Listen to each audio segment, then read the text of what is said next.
kasih Baru Manggana. Oke, saya akan mengundang prestasi berikutnya teman baik saya dari Pak Hairianto, Chapter Presiden Polres Tanah Abang Chapter Regional DKI 4. Silakan Bro Heri.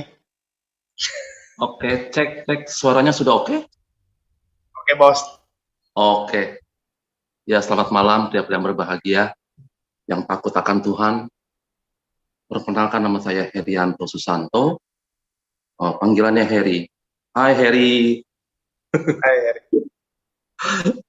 Iya, saya bergabung di Tanah Abang Chapter di bulan Juni 2022, dan di mana para pemimpin-pemimpin di sana memotivasi saya untuk menjadi chapter presiden. Dan itu salah satunya para pemimpin-pemimpin di sana, ya Om Samuel, Om Andri, dan Om Joni Wijaya. Nah, kenapa kami kalau di chapter presiden di Polres, kami dengan istilah panggilannya pakai Om, ya. Om itu orang Majus, ya. Jadi kita semua tahu orang Majus itu seperti apa. Nah, singkat cerita, di Agustus 2022 tanggal 18, jadi saya dimotivasi sama para leaders untuk menjadi chapter presiden di Polres chapter Tanah Abang. Ya, suatu kehormatan kalau buat saya ini, kalau saya bisa menjadi chapter presiden, saya tahu dan saya sadar ini bukan sekedar jabatan, ya. Tapi saya sadar bahwa ini adalah FGB MFI adalah proyeknya Tuhan, dan di mana tujuan dari FGB MFI ini untuk memenangkan para pria-pria yang terikat dengan kebiasaan-kebiasaan buruk. Nah, itulah saya, kehidupan saya seperti itu dulu ya. Oke, saya akan sharing live. Kalau ditanya apa sih temanya, saya akan berikan tema kesaksian saya ini adalah pembaharuan pikiran. Ya, jadi kalau saya mau pakai referensi di ayatnya itu di Roma 12 ayat 2 dikatakan begini ya. Janganlah menjadi serupa dengan dunia ini, tetapi berubahlah oleh pembaharuan budimu. Maka engkau, Anda dan saya mengerti kehendak Tuhan, mana yang baik, mana yang berkenan, ya. Nah, kenapa saya memakai tema pembaruan pikiran? Karena saya terlalu yakin dan percaya bahwa sampai saat ini iblis memakai pikiran kita untuk memberontak kepada Tuhan dan untuk membinasakan manusia. Ya, saya dari keluarga sederhana, dan saya 3 saudara, dan saya bersyukur sama Tuhan kalau Tuhan memberikan saya orang tua yang sangat bertanggung jawab dan penuh kasih kepada kami, ya. Tetapi memang keluarga kami bukan keluarga yang berada, ya keluarga yang dalam artinya kurang mapan. Akhirnya karena kurang mapan ekonomi dari keluarga kami, orang tua saya jadi mengirimkan saya dengan 2 saudara saya. Nah, jadi umur 10 tahun saya sudah dimasukkan ke panti asuhan, dan itu pun juga orang tua saya, mama saya juga harus berbohong kepada pemimpin panti asuhan itu kan orang Belanda, bruder ya, kita panggil bruder. Jadi kalau misalkan anak-anak yang masuk panti, kalau yang bukan yatim piatu atau yatim, itu tidak mungkin dapat masuk. Jadi mama saya harus berbohong kepada bruder kalau papa saya itu sama mama saya sudah bercerai. Ternyata bukan, ya ternyata tidak. Tapi memang itu jalan satu-satunya strategi bagaimana kami bisa masuk ke panti asuhan. Nah, akhirnya kami bertiga masuk di asrama panti asuhan. Kalau ditanya apa sih suka dukanya, ya kalau dukanya ya namanya kita anak baru umur 10 tahun, saya masa-masa pertumbuhan tentunya kita akan lapar ya. Tetapi yang namanya di panti itu nggak bisa kita untuk seperti kayak di keluarga sendiri. Jadi kalau tiap malam saya kelaparan, saya harus minum air keran karena perutnya lapar sekali, nggak bisa tidur. Nah itu dukanya. Nah sekarang apa sukacitanya? Sukacitanya kami sebagai anak-anak panti, kalau kami itu mendengar dari bruder ada pengumuman, ya, kalau tanggal sekian ada tamu yang mau visit, mau berkunjung untuk melayani anak-anak panti. Oh, sukacita sekali saya. Kenapa bilang sukacita? Karena kalau kedatangan tamu, kami pasti akan makan yang enak, chicken, nah ayam. Ya itu kan jarang ketemu kalau di anak panti ya, ayam dan terus dapat love gift, ya, persembahan kasih, Nah, itu salah satu sukacita saya bagi anak panti kalau dikunjungi sama tamu-tamu. Ya, jadi 10 tahun saya di panti, dan umur 11 tahun di dalam panti itu saya udah tahu yang namanya rokok. Saya mulai merokok, umur 12 tahun saya udah next level. Nah, dari rokok jadi ganja. Tentunya saudara-saudara pasti bingung ya, kenapa bisa ada rokok atau ganja di panti asuhan. Panjang ceritanya, tapi intinya eh, rokok dan ganja itu datangnya dari luar, bukan dari dalam anak panti. Jadi dari teman-teman yang setiap hari Sabtu siang, anak-anak panti itu yang sudah dewasa, dia pulang ke keluarganya. Nah, setelah minggu malam, mereka balik lagi ke panti. Nah, teman-teman itu yang pulang dari luar masuk ke dalam panti, itu mereka membawa ganja. Mereka menjual di dalam itu. Tapi saya mendapatkan free. Tapi itulah ya, makanya kenapa yang saya pakai tema seperti tadi, bahwa pembaruan pikiran itu memang seringkali saya dari tahun ke tahun selama di panti, dunia mendoktrin pikiran saya, yang mana dikatakan doktrin dunia itu yang pertama ya, keinginan daging, itu benar. Ya, jadi memang saya didoktrin dunia supaya saya itu harus puaskan daging saya. Umur 11 tahun sudah merokok, umur 12 tahun sudah mengganja, dan terus naik lagi saya. Umur 13 tahun terus meningkat sampai yang namanya ya percabulan. Ya. Nah, singkat cerita saya waktu itu dari umur 10 tahun dan SMP selesai, peningkatannya langsung ke STM, tapi saya nggak bisa diterima di STM itu. Karena STM itu memang saya tidak masuk kriteria, karena nilainya kecil. Ya memang itu saya akui, dan akhirnya bruder bilang, kamu pindah aja pulang ke rumah kamu, ke keluarga kamu ya, nanti dari panti akan memberikan subsidi untuk kamu masuk sekolah SMA. Jadi subsidinya itu cuma uang pangkal sekolah doang, tapi uang bulanannya harus keluarga saya. Singkat cerita saya masuk SMA di Jakarta di Tojo ya PIP, dan sampai di sana saya sekolah, hidup saya bukan semakin baik lagi, tapi semakin liar. Ya, tapi memang papa mama saya memang tidak jelas apa kepercayaannya. Jadi saya baru mengerti kalau yang namanya orang yang di luar Tuhan, dan itu hidupnya akan liar.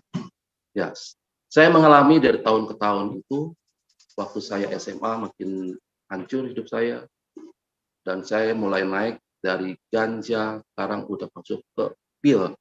Dulu kita sebutnya pil backup. Ya, jadi saya satu hari bisa minum sampai 6 tik. 6 tik itu artinya 12 pil. Saya dorong pakai spray. 3 hari saya tepar, nggak bangun. Nah, itu kesukaan saya.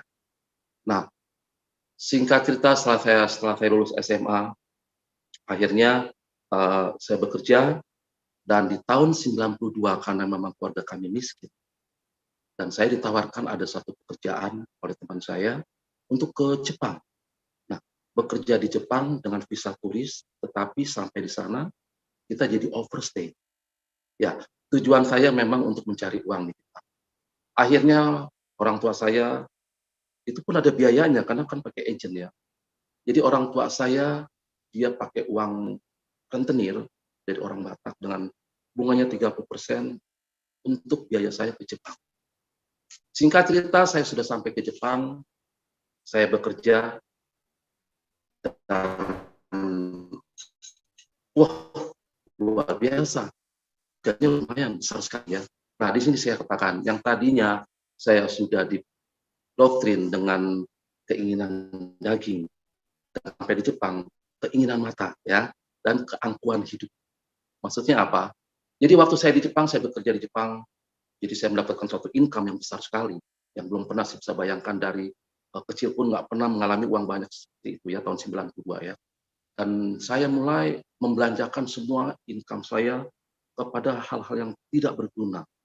Ya, keinginan mata itu luar biasa sekali. Apapun yang saya lihat, saya kepengen, saya beli, ya kan? Dan saya berjudi di sana, saya di kasino. Setiap habis bulan income saya store buat kasino, buat belanja. Nah, disitulah yang saya katakan keangkuhan itu. Saya merasa menjadi orang yang paling berbahagia karena saya megang uang banyak dan saya merasa sombong, ya kan? Orang kalau udah merasa sombong nggak ingat Tuhan, ya. Jadi waktu itu setelah saya bekerja dan singkat cerita, ada sepupu saya juga yang bekerja di Jepang dan dia mengajak saya ke gereja Indonesia yang ada di Tokyo, di Narimas.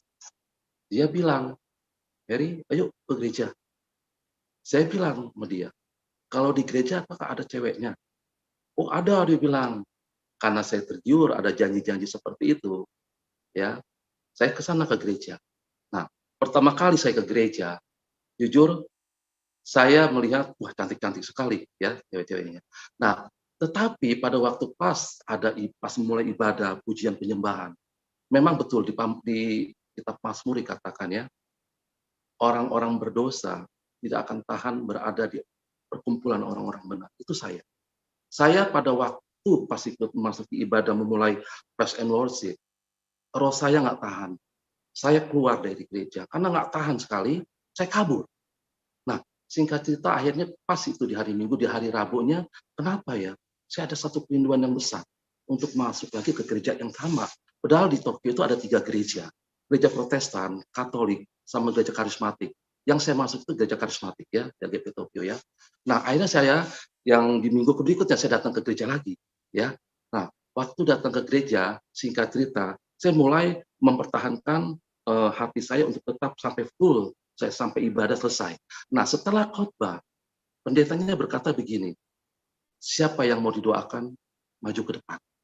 Nah, waktu itu saya nggak ada minat untuk maju ke depan. Tetapi saya tahu ada sesuatu kuasa yang membuat saya bangkit dari bangku. Saya untuk keluar dari bangku, saya ke depan. Nah, di situ saya belum didoakan. Waktu itu masih ada pujian penyembahan. Nah, saya merasakan bagaimana saya bisa nangis. Saya juga bingung. Akhirnya saya jatuh. Nah, dari situ saya baru bisa melihat, waktu saya nangis, saya bisa melihat bagaimana seperti kayak film kehidupan saya yang hancur, yang hidupnya saya hancur, yang berontak kepada Tuhan ya. Itu dosa-dosa yang saya perbuat, perzinahan apapun yang saya lakukan.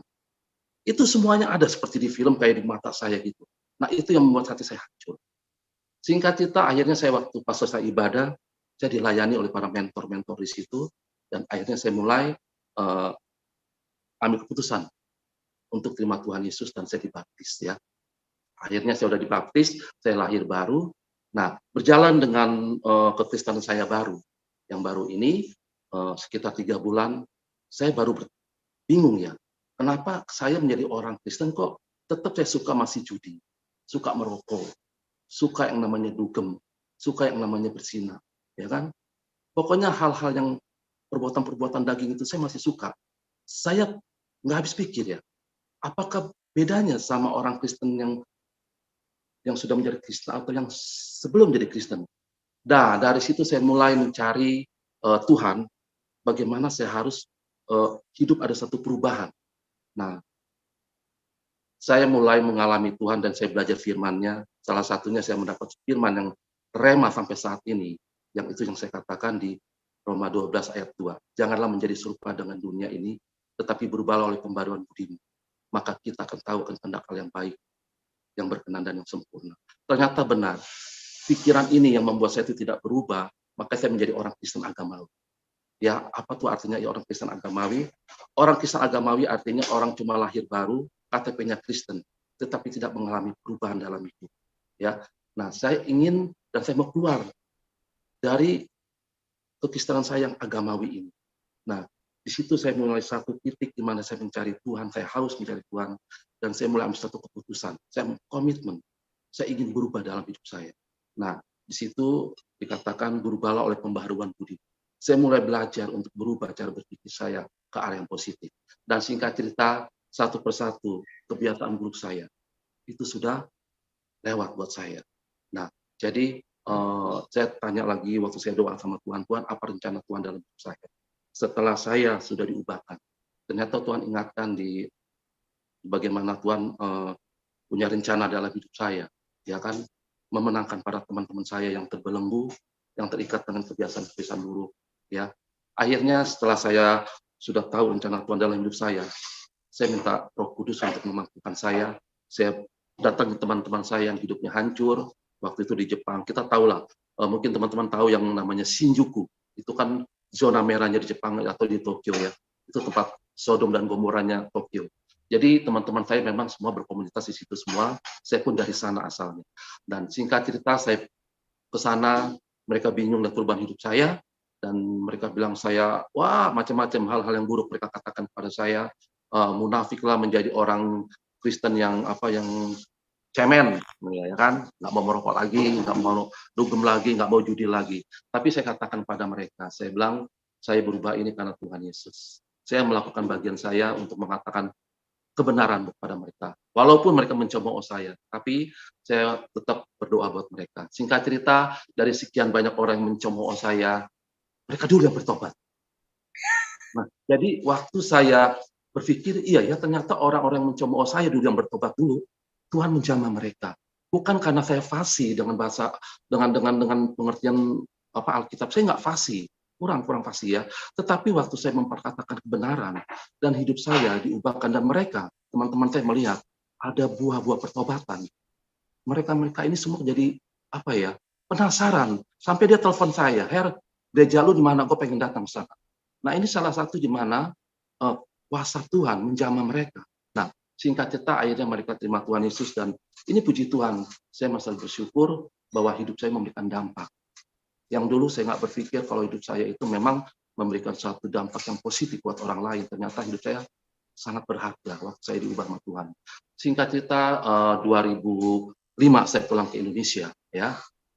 Saya 13 tahun di Jepang dan saya kumpul lagi sama papa mama saya dan satu rumah. Dalam satu minggu papa mama saya sampai bingung.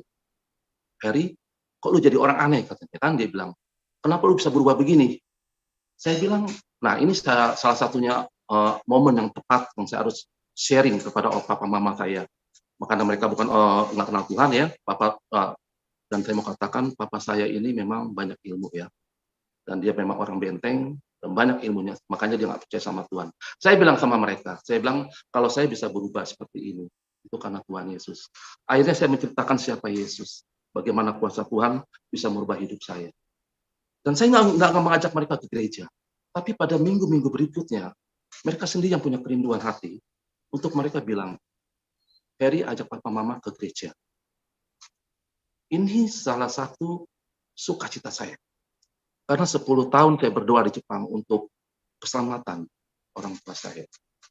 2005 saya pulang, 2006 mereka dibaptis, ya. Dan itu salah satu kerinduan saya kalau saya itu ingin orang tua saya dengan saya satu gereja, satu ibadah, kami angkat tangan bersama-sama waktu present worship. Itu Tuhan genap. 2006 mereka dibaptis, saya bersyukur sekali mereka di dalam Tuhan ya, karena mereka melihat anak yang sudah berubah cara hidupnya. Ya, 2007 papa saya dipanggil Tuhan. Saya kehilangan dan hati saya hancur. Dan 2006 mereka dibaptis sekitar melewati 4 bulan kemudian setelah dibaptis papa saya meninggal. 2007 mama saya dipanggil Tuhan. Ternyata saya baru merenungkan kepulangan saya dari Jepang. Tuhan punya rencana untuk melayani, untuk melihat, memperlihatkan bagaimana kuasa Tuhan memperlihatkan kepada mama saya, papa saya, melihat anak yang berubah dan mereka terima Tuhan Yesus. Memang saya sedih, tapi waktu itu saya sukacita. Tuhan terima kasih kepulangan saya ini, memang orang tua saya akhirnya mengambil keputusan untuk terima Tuhan Yesus. Puji Tuhan. Dan saya bersyukur kalau sampai saat ini saya boleh memberikan hidup dampak kepada setiap saudara saya dan teman-teman saya. Dan saya percaya kita semua rindu menjadi dampak hidup kita kepada setiap orang, sehingga nama Tuhan dipermuliakan. Amin. God bless you all. Oh, keren tuh, thumbs up buat Bro Herianto ya. Oke, Bro Diceng, silakan untuk menambahkan. Luar biasa. Jempol tangan. Pak Herianto memang luar biasa ya. Apa istilahnya bukan kita yang memilih Tuhan, tapi Tuhan yang memilih kita untuk kita pergi dan menjadikan buah itu, dan buah itu tetap pada kita ya. Jadi kita percaya Pak Herianto diselamatkan, Tuhan juga punya rencana, nggak perlu pakai dikhotbahin ya, cukup jadi terang garam aja, dan bawa dalam doa, orang lain bisa percaya. Itu pengalaman luar biasa Pak, karena memang jauh lebih penting jadi terang garam ya, orang bisa rasakan dan bisa percaya Yesus. Itu aja, luar biasa Pak Herianto, selamat memberkati kita semua. Thank you Bro Herianto di chapter Poris ya. Teman-teman, tepuk tangan dong buat Bro Herianto yang luar biasa, kesaksiannya sangat memberkati kita.